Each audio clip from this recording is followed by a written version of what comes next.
ഇപ്പോൾ പക്ഷേ ഞാൻ തിരുവനന്തപുരത്തേക്ക് അറിയാമായിരിക്കും അനന്തപുരി ഹോസ്പിറ്റൽ, എല്ലാവർക്കും അറിയാമായിരിക്കും. അപ്പോൾ അനന്തപുരി ഹോസ്പിറ്റലിൽ അവിടുത്തെ ഞാൻ പ്രൊഫസറായിട്ടാണ് ഇപ്പോൾ ജോലി ചെയ്യുന്നത്. അപ്പോൾ തിരുവനന്തപുരം മെഡിക്കൽ കോളേജ് ഞാൻ റിട്ടയർ ചെയ്തെന്ന് മനസ്സിലാക്കുക. ഓക്കെ, അപ്പോൾ എനിക്ക് പ്രത്യേകിച്ച് പറയാനുള്ളത്, ഞാൻ ആദ്യമായിട്ട് ഈ പ്രോഡക്റ്റിനെ കേൾക്കുമ്പോൾ ദൈവത്തിൻ്റെ കൈവപ്പുള്ള ഒരു പ്രോഡക്റ്റ് എന്നായിരുന്നു ഞാൻ കേട്ടത്. അപ്പോൾ അത്രയും വലുതാണോ എന്നുള്ള ഒരു ആശങ്കയോട് കൂടിയാണ് ഞാൻ ഇതിനെ സമീപിച്ചത്. പക്ഷേ എൻ്റെ അനുഭവത്തിലൂടെയും ഞാനുമായിട്ട് ബന്ധപ്പെട്ട ചില ആൾക്കാരുമായിട്ട് പ്രോഡക്റ്റ് ഉപയോഗിച്ചതിൻ്റെ അടിസ്ഥാനത്തിൽ എനിക്ക് മനസ്സിലായി അത് ശരിയാണെന്നാണ്.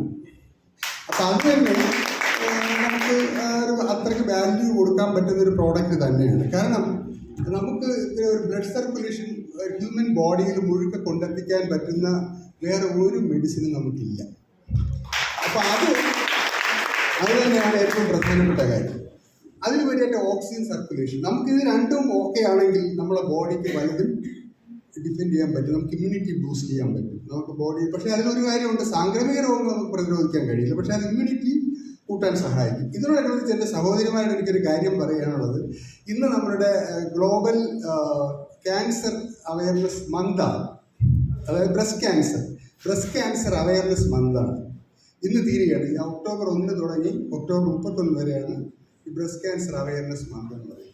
ഞാൻ ഒരു കാര്യം ചോദിച്ചിട്ട്, നമ്മുടെ ഇവിടെ ഇരിക്കുന്ന ഈ സ്ത്രീകളിലെ ആരൊക്കെ ബ്രസ്റ്റ് സെൽഫായിട്ട് എക്സാമിൻ നടത്തിയിട്ടുണ്ട്? ഒന്ന് കൈ കൊതിച്ചാട്ടെ. സ്വന്തമായിട്ട് എക്സാമിൻ ചെയ്തിട്ടുള്ള ആരൊക്കെ ഉണ്ട്? 3-4. ഓക്കെ, 10. പക്ഷേ നമ്മുടെ ഒരു 30 വയസ്സ് കഴിഞ്ഞ എല്ലാ സ്ത്രീകളും ഉറപ്പായിട്ടും സെൽഫായിട്ട് എക്സാമിൻ ചെയ്യണം. മനസ്സിലായോ? ലോകത്തിൽ ഏറ്റവും കൂടുതൽ, പ്രത്യേകിച്ച് നമ്മുടെ ഇന്ത്യയിൽ സെർവിക്കൽ ക്യാൻസർ, അതായത് ഗർഭാശയ ഗള ക്യാൻസറാണ് ഏറ്റവും കൂടുതലെങ്കിൽ കേരളത്തിൽ ഏറ്റവും കൂടുതൽ സ്ത്രീകളെ ബാധിക്കുന്ന ക്യാൻസർ അപകടം വരുന്നത് ബ്രസ്റ്റ് ക്യാൻസർ. അപ്പം അതുകൊണ്ട് തന്നെ നിങ്ങൾ ഉറപ്പായിട്ട് എന്ത് ചെയ്യണം? സെൽഫായിട്ട് എക്സാമിൻ ചെയ്യുക. അതിലെന്തെങ്കിലും ഒരു മാലിഗ്നൻസി തോന്നുകയാണെങ്കിൽ ഉറപ്പായിട്ട് എന്ത് ചെയ്യണം? നിങ്ങളൊരു ഡോക്ടറെ കൺസൾട്ട് ചെയ്യണം. ഒരു ഗൈനക്കോളജിസ്റ്റിനെയോ ഒരു ഓങ്കോളജി സ്പെഷ്യലിസ്റ്റിനെയോ എന്ത് ചെയ്യണം? ഉറപ്പായിട്ടും കൺസൾട്ട് ചെയ്യണം എന്നുള്ളൊരു അഡ്വൈസ് ഈ അവസരത്തിൽ, ഈ ദിവസവുമായിട്ട് ബന്ധപ്പെട്ട്, ഞാനൊരു പൊതുജനാരോഗ്യ പ്രവർത്തകനാണ്.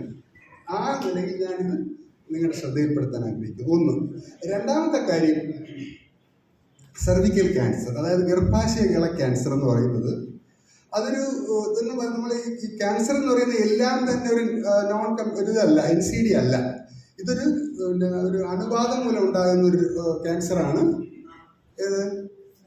ഗർഭാശയ ഗള ക്യാൻസർ എന്ന് പറയുന്നത്. പക്ഷെ അത് നമുക്ക് ഒരു ഇൻഫെക്ഷൻ ഉണ്ടായ ഉടനെ തന്നെ വരില്ല. പക്ഷേ 10-30 വർഷം കൊണ്ടായിരിക്കും ആ രോഗം നമ്മൾ വന്ന പിന്നെ നമ്മൾ രക്ഷപ്പെടാൻ സാധ്യത കുറവാണ്. അതുകൊണ്ട് നിങ്ങൾ മനസ്സിലാക്കുക, ഒരു 3 വാക്സിനേഷൻ എടുക്കുകയാണെങ്കിൽ നമ്മൾ DPT എടുക്കും, ഓറൽ പോളിയോ വാക്സിൻ എടുക്കും, അല്ലെ മീസിൽസിന് എടുക്കും, മണ്ണനൊക്കെ നമ്മൾ MMR വാക്സിനൊക്കെ എടുക്കും. അതുപോലെ ഒരു 20 വയസ്സിന് താഴെയുള്ള സ്ത്രീകൾ, നിങ്ങളുടെ മക്കളെയും അനിയത്തിമാരൊക്കെ ഉണ്ടെങ്കിൽ 20 വയസ്സിന് താഴെയുള്ള കുട്ടികൾക്കാണെങ്കിൽ, പെൺകുട്ടികൾക്ക് 2 ഡോസ് എടുത്താൽ മതി. പക്ഷെ ഇത്തിരി കോസ്റ്റ്ലിയാണ്, 2000 രൂപ അടുപ്പിച്ച് വരും. അതെടുക്കുക. പിന്നെ ഒരു 35 വയസ്സ് വരെ ഉള്ളവർക്ക് 3 ഡോസ് എടുക്കേണ്ടി വരും.